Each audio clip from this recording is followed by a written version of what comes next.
नमस्कार फ्रेंड्स, मैं आज आपके लिए शिवानी जी की सत्य कथात्मक संस्मरण बिन्नू सुना रही हूँ। तो शुरू करते हैं। उनका संस्मरण बिन्नू।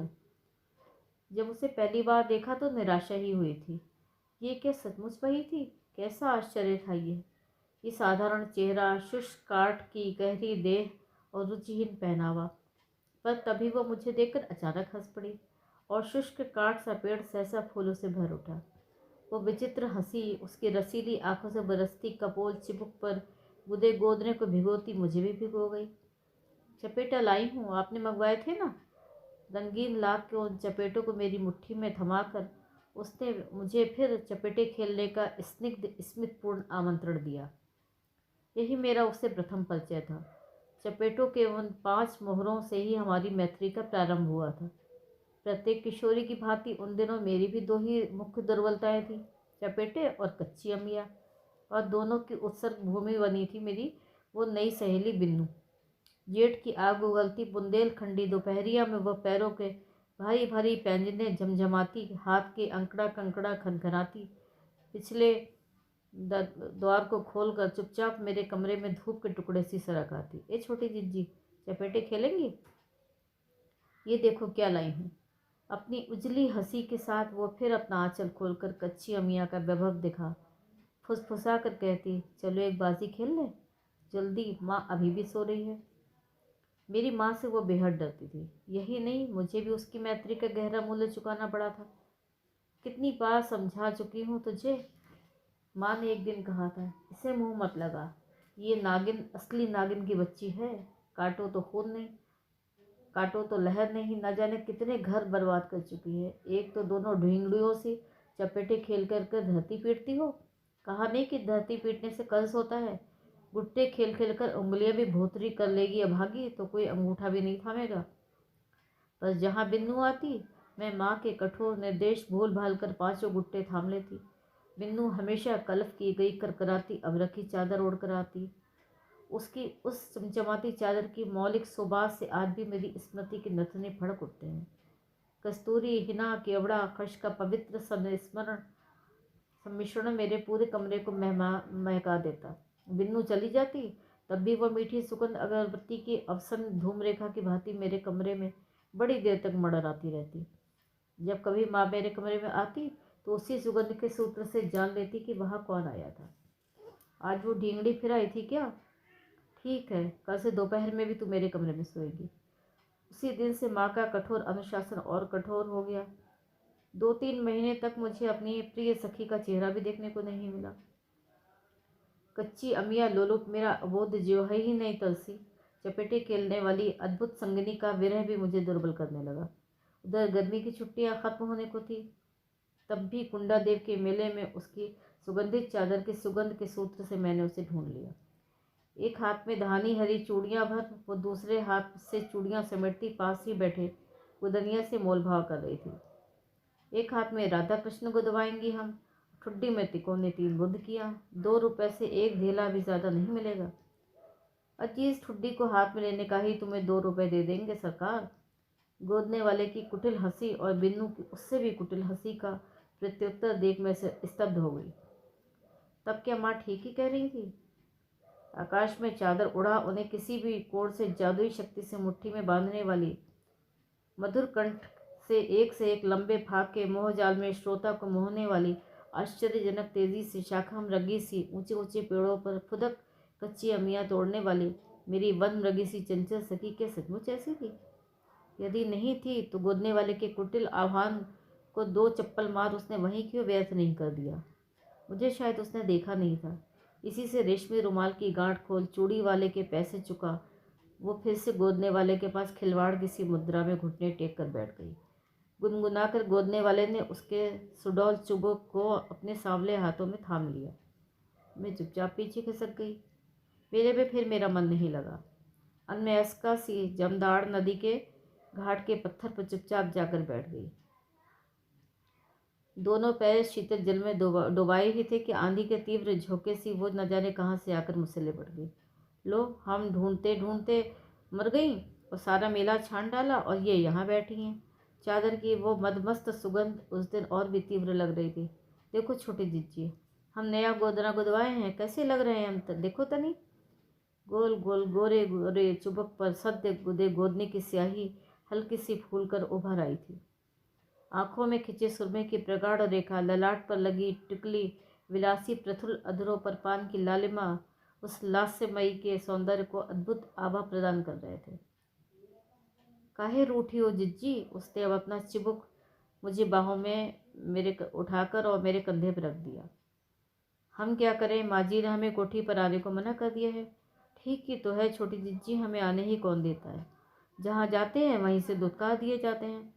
उसकी रसीली आंखें छलछला उठी। बिन्नू, मैंने उसका चूड़ी भरा हाथ थाम लिया। तेरे लिए जो यहाँ सब कहते हैं ये सच है क्या? मैं जानती थी मेरी वो मुंहफट सरल सखी कभी मुझसे झूठ नहीं बोलेगी। क्या कहते हैं छोटी जिज्जी? उसने बड़े भोलेपन से अपना हाथ पलटकर मेरी गोद में धर दिया। राधा कृष्ण की युगल मूर्ति गोरी बाह के गोदने में किस स्पष्टता से निखर आई थी।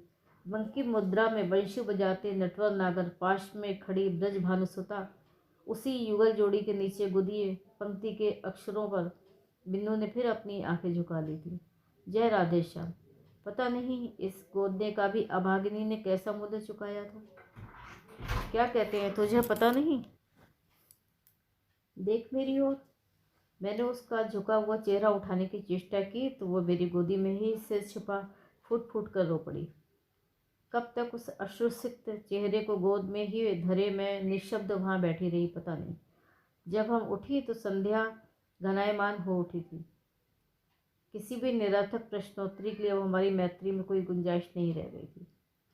बिन्नू के अभिशप्त जीवन का बड़ा ही विचित्र इतिहास था। 8 वर्ष की थी तो फेरे पड़ गए, 10 वर्ष में गौना हुआ, ससुराल आई तो परिस्थितियों ने असमय ही कैशोर्य की सीढ़ियाँ फंदा यौवन की देहरी पर खड़ा कर दिया। नए परिवेश की घुटन ने बालिका वधू को सहमा दिया। वयस्क पति के उग्र प्रणय निवेदन के तोप से कोमल कलिका मुरझाने लगी। इसी बीच सास एक दिन उस पर हाथ उठा बैठी। रात को सुप्त पति के अलस आलिंगन से अपने को मुक्त कर विद्रोहिणी बिन्नू मायके भाग गई और फिर ससुराल गई ही नहीं। स्वास्थ्य और रूप साथ ही साथ उग्र बन चुके थे। पति का पढ़ाया प्रेम का अधूरा पाठ भोले चेहरे पर कुटिलता का अंग राग बिखेर गया था। आंखों की रसीली चितवन में अधरों के तिर्यक भंगिमा में एक अनोखा आकर्षण सा आ गया था। इधर उसके मादक कंठ की प्रशस्ति पूरे शहर में फैल चुकी थी। जन्मोत्सव, विवाह, मुंडन, होली, मेले, देवी के असंख्य गीतों का भंडार था उसका मधुर कंठ। उसकी पुष्ट हथेली की थाप ढोलक पर पड़ती और लोग उसे बिना देखे ही समझ जाते कि ढोलक किसके घुटनों में दबी धमक रही है। प्रायः ही सुनने को मिलता है कि बिन्नू फला ठाकुर की रक्षिता बनी इठला रही है। फला ठाकुराइन ने उसके दुख से विष खा लिया। कंक पारसी ठेकेदार उसे मुंबई घुमाने ले गया था और 20 साड़ियों से बक्सा पाट ऊंची एड़ी की जूतियाँ खटखटाती घूम रही है बेहया। किंतु विवाह उत्सवों में बिन्नू को अब भी सम्भ्रांत ग्रह बड़े लाड़ दुला से न्योते थे। वो नाचने उठती तो मजाल था कि कोई दूसरी उसके बाद नाच सके। बुंदेलखंडी पेशेवर बेड़नियों से ही उसने वो विकट घुमेर नृत्य सीखा था। लगता है फर्श से लगी झुकझुक फर्शी लगा रही है, फिर चरखी से घूमती वो आतिशबाजी की चमकती चरखी सी ही अदृश्य हो जाती। ईश्वरी के जिन निर्लज फागों को गाने में बुंदेलखंडी पुरुष भी झिझकते थे, उन्हें वो गाने लगती तो बड़ी बूढ़ियाँ कानों पर उंगली धर कह उठती, अरे बसकर बजा बसकर। पर नरभक्षणी बिन्नू जैसे जिम कॉर्बेट की वो खूंखार शेरनी बन गई थी जिसके नथुने गंध मनुष्य गंध को सूंघते ही शिकार को दबोच लेते थे। उसके उसी उग्र रूप को मैंने जब देखा तब नदी तट पर हुई हमारी अंतिम भेंट को 3 वर्ष बीत रहे थे। मेरे ही विवाह गीत गाने माँ ने उसे बताशे भेजकर न्योता था। अब तक वो कई गवनारियों के दलों का नेतृत्व कर अपना एक स्वतंत्र दल बना चुकी थी। मुझे देखते ही वो नृत्य की भांति मुझसे लिपट गई। तो छोटी जिज्जी, तुम भी चलती सासरे? और तू तू क्या कभी नहीं जाएगी सासरे? मैंने पूछा तो वो हंसती। ट्रेनिंग तो ले आए छोटी जिज्जी, अब क्या करेंगे जाकर। जब तक वो डोकरी सास है तब तक नहीं जाने की। कसम खा के आए थे कि हम जाएं तो भतार का मुंड खाएं। कैसी विचित्र कसम थी, यहाँ रहकर भी तो भतार का ही मुंड खा रही है बिन्नू। मैंने उसके कान में कहा तो वो अपनी ऐतिहासिक सुवासित चादर मुंह में डाल हंसते हंसते लौट गई। कहा, फर्स्ट क्लास बात की कही है छोटी जिज्जी। फिर अपनी आम के फाँक सी आँख को कुटिलता से दबाकर धीमे स्वर में बोली, ये पूछो कि अब तक कितने भतारों का मुंड चाप चुकी हूँ। मर्द ससुरे हैं हमारे दुश्मन, समझी छोटी जिज्जी। हर मर्द को देख हमारा तन बदन सुलग जाता है। इसी से जब तक एक एक से बदला लेकर कांख में न दबा लूँ, कलेजे में ठंडक नहीं पड़ेगी। 10 वर्ष की वो विद्रोहिणी बालिका वधू क्या जन्म पर संसार के प्रत्येक पुरुष से अपना प्रतिशोध लेती रहेगी? किंतु 3 वर्ष पूर्व जब 30 वर्ष पश्चात मैं अचानक उससे मिली तो वेगवती नदी की उस क्षीण धारा को पहचान ही न सकी। वर्षों की संचित स्मृतियां मुझे उस दिन उसी कुंडादेव के मेले में खींच ले गईं।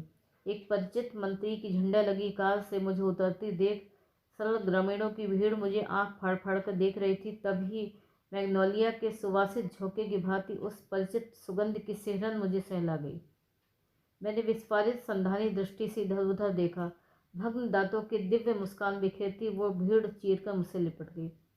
वही खस, केवड़ा, हिना, कस्तूरी की तीव्र सुगंध, निमग्न आंखों में काजल की क्षीण रेखा और झुर्री पड़े चिबुक पर वही त्रिकोणी गोदने की परिचित छाप, जिसे कभी इसी मेले में गोदनिया ने उसे केवल सोडौल चिबुक को थामने का ही मूल्य लेकर अंकित कर दिया था। बिन्नू, मैंने उसके कान में मुंह सटाकर कहा, कितने मूंड चावे अब तक। मेले के तंबू करातों को अपने मधुर अट्टहास से प्रकंपित करती वो पलटी और भीड़ से एक बेभार नमित वृद्ध को खींचकर उसने मेरे सामने खड़ा कर दिया। 10 साल से अब इन्हीं के साथ हूँ। डुकरिया मर गई तो हमारी कसम भी टूट गई। ए जी, अभी छोटी जिज्जी हमारे कान में का पूछत रही, तनी पूछो जिज्जी से। और पूरे 30 वर्ष पश्चात उसकी एक रसीली आँख फिर कुटिलता से पल भर को बंद हुई और झुर्री पड़े चेहरे के एक एक कोर से परिहास झरझर कर उसके साथ साथ मुझे भी भिगो गया। उसका वृद्ध सहचर दोनों हाथ सिर से लगा मेरे अभिवादन में नम्रता से झुक गया। छोटी जिज्जी, बिन्नू ने मेरे कान से एक बार फिर अधर सटा लिए। चारों धाम कराई हैं हम, एक धर्मशाला बनवा दिए हैं, एक शिवाला बनवा रहे हैं। ससुर के सब पाप की कमाई के गहने बेच हमने शिवालय में लगा दिए। एक छल्ला भी नहीं धरा। 4 बार गंगा नहा ली। क्यों जिज्जी, अब तो हमें पाप नहीं लगेगा ना? मैं उसके इस भोले प्रश्न पर कुछ भी उत्तर नहीं दे पाई, पर मुझे दृढ़ विश्वास है कि जब मेरी इस विद्रोहिणी सखी उस सर्वशक्तिमान की अदालत में खड़ी होकर अपनी भोली चितवन के साथ अपना यही निष्कपट प्रश्न दोहराएगी तो वो उदार न्यायाधीश उसके 100 खून भी माफ़ कर देगा। तो ये थी आज की कहानी बिन्नू। कहानी सुनने के लिए बहुत बहुत धन्यवाद।